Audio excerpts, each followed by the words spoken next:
Assalamualaikum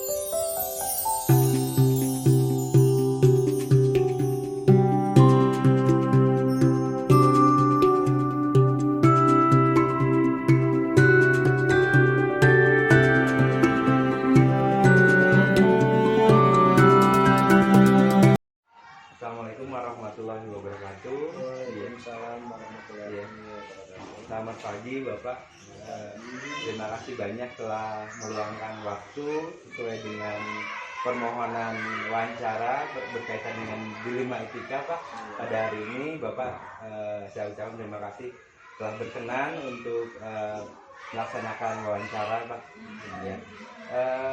Boleh langsung Pak saya mengajukan beberapa pertanyaan ke Bapak. Silakan. Oh iya. Mudah-mudahan bisa menjawab. Iya Bapak. Pertanyaan yang pertama, selama ini bagaimana Bapak dapat mengidentifikasi kasus-kasus yang merupakan dilema etika atau bujukan moral Pak? Baik, dilema etika atau definisi dilema etika itu benar vs benar. Betul. Adalah situasi yang terjadi ketika seseorang harus memilih antara dua pilihan. Ya, Di mana kedua pilihan tersebut ya diantaranya secara moral benar tetapi bertentangan ya. Sedangkan bujukan moral benar vs salah itu situasi yang terjadi ketika seseorang harus membuat keputusan antara benar dan salah. Nah, dari pengalaman kita belajar ya, pada situasi pendidikan saat ini, iya Pak.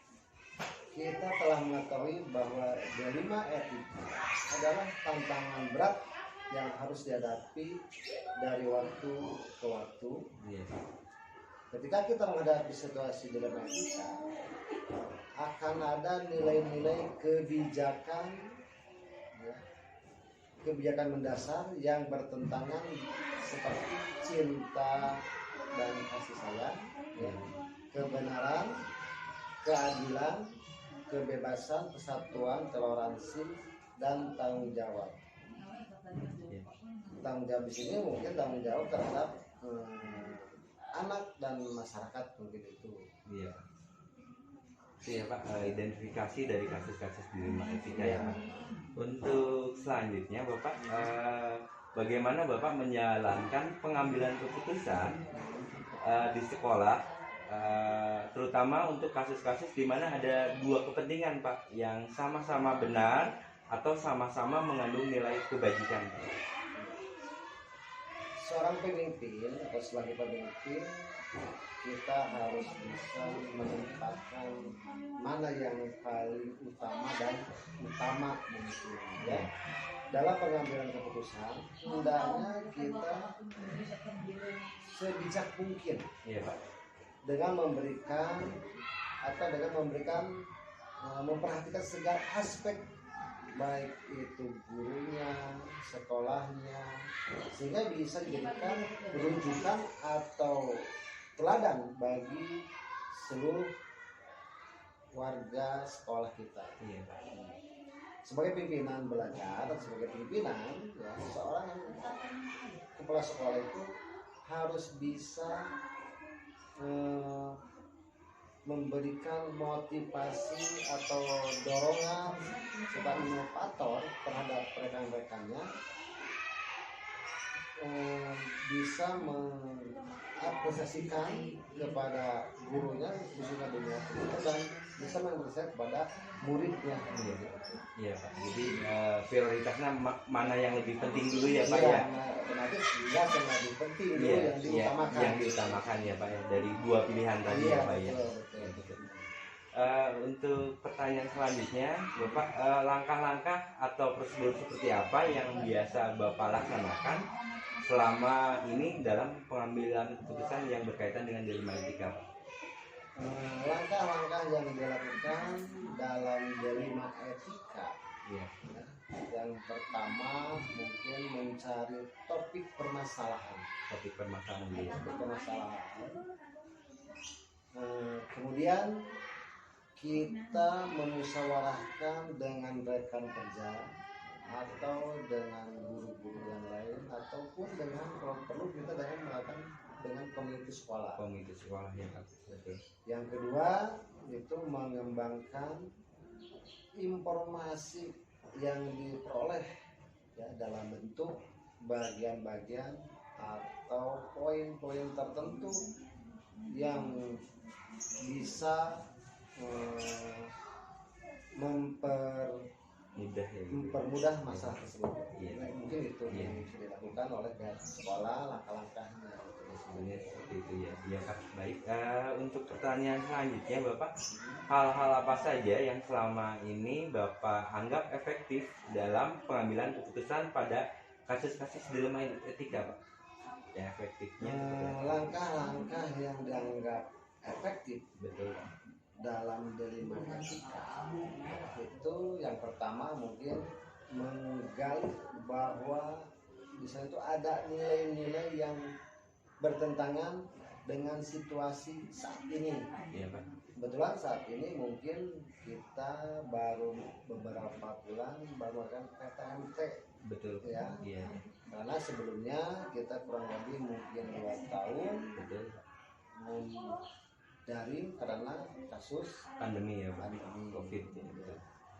Yang kedua itu menentukan siapa yang terlibat di dalam situasi ini. Iya Pak. Ya, yang terlibat dalam situasi ini jelas ini adalah guru-guru, Iya. ya, guru-guru, mungkin kepala sekolah, serta semua stakeholder yang ada di sekolah tersebut. Iya Pak. Betul. Yang ketiga itu mengumpulkan fakta-fakta yang relevan. Nah, fakta-fakta yang relevan di sini permasalahan itu apa Iya Pak. yang ada yang bisa dianggap harus dibenahi. Iya. Iya. Iya. Menggali fakta-fakta ya Pak. Yang keempat yaitu menguji kebenaran, salah dan benarnya. Iya Pak. Betul betul Pak. Yang selanjutnya menguji paradigma benar atau salah. Iya. Mungkin itu yang bisa. Iya, langkah-langkah yang efektif ya Pak ya, yang Bapak ambil dalam proses pelaksanaan pengambilan keputusan ya Pak, kaitan dengan dilema etika. Untuk selanjutnya Pak, hal-hal apa saja yang selama ini merupakan tantangan nih Pak, tantangan dalam pengambilan keputusan pada kasus-kasus dilema etika Pak? Tantangan dalam kasus dilema etika yang pertama mungkin tantangan itu bisa dari individu lawan masyarakat. Salah satu contohnya begini. Iya Pak. Sekolah melakukan atau melaksanakan program mungkin dari pihak masyarakat ada yang pro dan kontra. Itu dalam pro dan kontra itu mungkin suatu permasalahan kita harus memusyawarahkan kembali ya antara mungkin orang tua, komite dan sekolah. Ini adalah yang pertama itu individu lawan masyarakat. Iya Ya. Pak. Betul. Yang kedua itu rasa keadilan lawan kasihan. Iya Pak. Rasa keadilan lawan kasihan. Salah satu contohnya kemungkinan siswa kita di sini kan dikatakan ada yang mendapatkan bantuan dari pemerintah baik itu kartu Indonesia Pintar, PIP dan sebagainya lah gitu ya. Iya iya. Di satu sisi mungkin ada orang yang siswa yang tidak mendapatkannya. Iya. Otomatis kan yang tidak mendapatkan akan ada rasa cemburu. Betul Pak. Iya. Cemburu. Kenapa si A dapat kalau kita tidak? Iya, iya. Hal tersebut mungkin dalam kebijakan Iya, ya betul, Pak. kita harus tantangan yang kita harus itu adalah memilih mana yang paling utama Iya. dan mana yang paling penting. Iya Pak. Itu Iya. rasa keadilan yang harus kita berikan terhadap siswa-siswi maupun guru. Iya iya iya. Itu mungkin. Iya Pak, itu tantangannya ya Pak Iya. ya, kurangnya pemahaman mungkin ya Iya. Pak, ketika ada yang mendapatkan dan tidak ya. Iya. Padahal kita hanya mengusulkan saja ya Pak Iya, ya. betul. Untuk proses verifikasi mungkin dari pihak kementerian Iya. atau Pemda ya Pak. Iya Pak. Untuk selanjutnya, apakah Bapak memiliki sebuah tata kala atau jadwal tertentu dalam sebuah penyelesaian kasus dilema etika? Apakah Bapak langsung menyelesaikannya atau menjadwalkan Pak untuk penyelesaian kasus-kasus tersebut?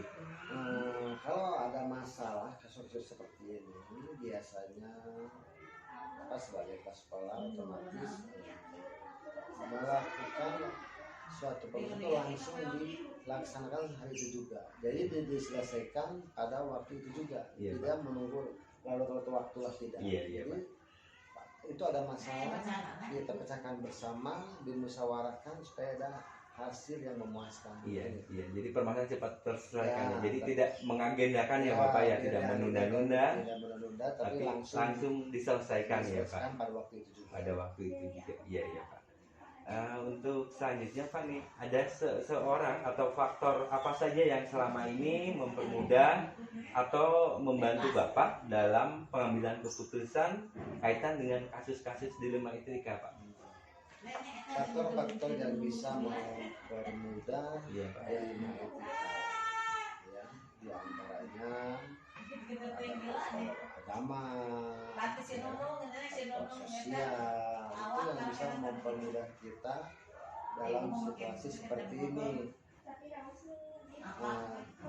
Kemudian faktor ilmu pengetahuan juga. Ilmu pengetahuan ya Bapak. Pengalaman Bapak mungkin ya Pak. Pengalaman ya. Dan yang paling dominan mungkin di sini adalah yang tidak lepas dari lingkungan. Faktor lingkungan itu yang paling utama, yang bisa mempermudah mungkin anak dalam berinteraksi. Akhirnya jadi di sini adalah faktor-faktor yang mempermudahnya. Yang pertama mungkin selain yang tadi, agama, sosial, budaya, teknologi, juga didukung oleh faktor-faktor sarana dan prasarana yang ada di sekolah. Di sekolah itu membantu juga ya Pak, mempermudah ya Pak ya. Iya Pak. Ya Pak, terima kasih. Untuk selanjutnya Bapak, ini pertanyaan yang terakhir Pak. Dari semua hal yang telah Bapak sampaikan tadi Pak, pembelajaran apa yang Bapak petik dari pengalaman Bapak dalam mengambil semua keputusan dari permasalahan tadi yang berkaitan dengan dilema etika Pak? Dalam permasalahan yang dapat dipetik dalam permasalahan dilema etika, tentunya siapa saja yang terlibat di dalamnya kita harus sama-sama ikut bertanggung jawab. Ya. Yang kedua yaitu tadi kan mengumpulkan fakta-fakta yang relevan. Ya. Yang selanjutnya itu menguji benar atau salah. Ya. Kemudian menguji menggunakan 4 paradigma. Ya. Yang selanjutnya melakukan prinsip resolusi dengan menggunakan 3 prinsip, yaitu berbasis hasil akhir, berbasis peraturan, dan berbasis rasa peduli. Kemudian integritas opsi trilema, yaitu munculnya sebuah gagasan baru. Dalam gagasan baru ini apa yang mau kita kembangkan di sekolah demi kemajuan sekolah kita, demi kemajuan pendidikan, baru boleh kita melaksanakan hal tersebut. Kemudian selanjutnya melakukan prinsip resolusi dengan menggunakan 3 prinsip, yaitu yang pertama berbasis hasil akhir yang tadi, berbasis peraturan, yang ketiga berbasis peduli. Mungkin tadi sama ya dengan yang tadi. Jadi keputusan tepat dan sangat berpengaruh terhadap perubahan pendidikan khususnya di Sapan juga umumnya di Indonesia. Itu ya Pak, hikmah dan pengalaman dari Bapak dalam menyelesaikan kasus-kasus yang berkaitan dilema etika ya. Jadi banyak sekali ilmu yang Bapak peroleh gitu ya Pak ya, dari penyelesaian kasus tersebut ya. Ya Pak, terima kasih. Mungkin demikian Pak wawancara kita hari ini. Saya banyak sekali mendapatkan pengalaman dan ilmu dari Bapak berkaitan dengan Dilema Etika. Semoga Bapak sehat selalu dalam menjalankan tugasnya. Apalagi Bapak menjabat di 2 sekolah ya Pak. Di 2 sekolah pasti aktivitas dan permasalahan Dilema Etika sering Bapak hadapi. Iya Bapak. Terima kasih Bapak. Saya izin undur diri mau ke kelas lagi. Sekali lagi terima kasih atas waktunya Bapak. Assalamualaikum warahmatullahi wabarakatuh. Waalaikumsalam warahmatullahi wabarakatuh.